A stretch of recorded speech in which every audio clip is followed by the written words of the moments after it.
Hi again then guys, and so we've got another Gran Turismo 6 drag spec tune for you today, and this time it's for something a little bit different because we usually don't do drag tunes for racing cars for obvious reasons. They don't tend to have as good top speeds as road versions, and they generally can't have NOS, which is a big disadvantage. This car though ticks all the boxes of a great rally car. Low weight, all-wheel drive and NOS.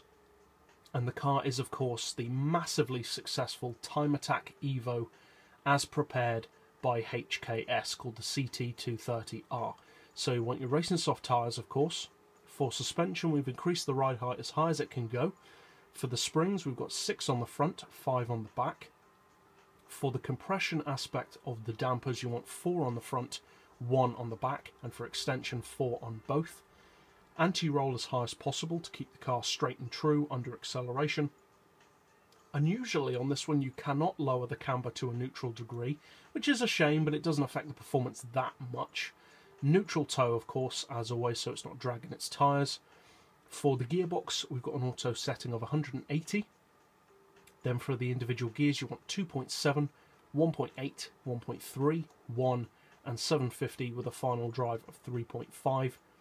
For the diff, the highest initial torque, as with most of my drag tunes, to get that explosive launch off the line. High acceleration and low braking, of course, and a torque split of 40-60.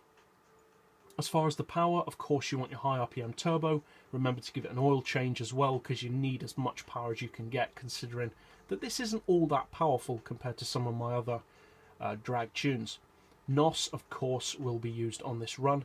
And of course you want your downforce set as low as possible. Traction control is turned off as always, and I will also be using an auto box. So if you do choose to use a manual, you can potentially be a fraction quicker through the gears. Now as always, we're putting it up against a more powerful and on paper faster opponent, a hugely popular drag machine, the Toyota Supra. Supra has literally 300 horsepower more than this car, and in the Supra I'm using a manual gearbox, so that's also an advantage for the Supra. Both are using racing soft tyres as well, and of course both are fully tuned. So let's see how they compare. Off the line, of course, the HKS has the all-wheel drive advantage, but still 300 horsepower more in the Supra. You'd expect it to catch up pretty quickly. Now, as you can see, top end the Supra does catch up as you'd expect it to, but for the best part of 1,000 metres, this car annihilates the Supra. So for quarter mile or eighth of a mile, or even considering how fast the Supra is, up to 1,000 metres, this is a formidable opponent. And considering how much, or in other words how little power it has, it's a very strong performance car. Now, it has low weight, all-wheel drive as well, working to its advantage, but so do plenty of other cars. I mean, the Supra isn't that heavy, and obviously the all-wheel drive makes a difference, but still this is a very, very strong drag car. Top end, it's not very strong, and it doesn't really matter what you do to it. The top speed's never that great. It cruises at just over 200 miles per hour, and even with NOS it only does around 225, 230.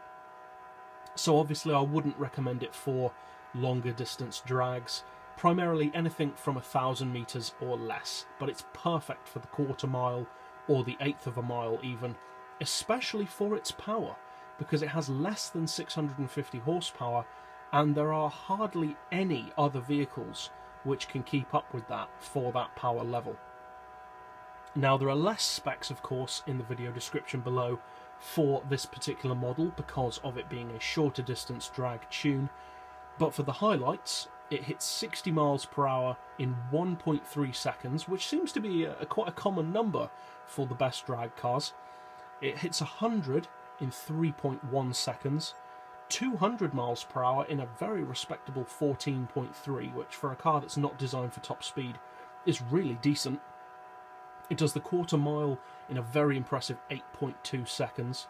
It will cover 1,000 metres in just over 15 seconds. And it'll even do the standing mile, or 1,600 metres, in a still impressive 21.6 seconds. So although it's not a top-end car, it can actually hold off significantly more powerful and faster top-end rivals for quite a long time in a drag. So it's a great performance model. It only costs around 260 grand, so it's brilliant value for a racing model. And if you haven't tried out this car before, I would definitely recommend you do so, at least as a drag car, but not surprisingly, it also makes a brilliant track machine. So, obviously I hope you find this helpful and of course competitive, which it most definitely is. And if you're new to the channel or just found this helpful in general, feel free to subscribe. I put out new drag tunes like this every weekend, also new top speed tunes every single day, new special projects and replicas in the week, etc, etc. And as always, thanks for watching.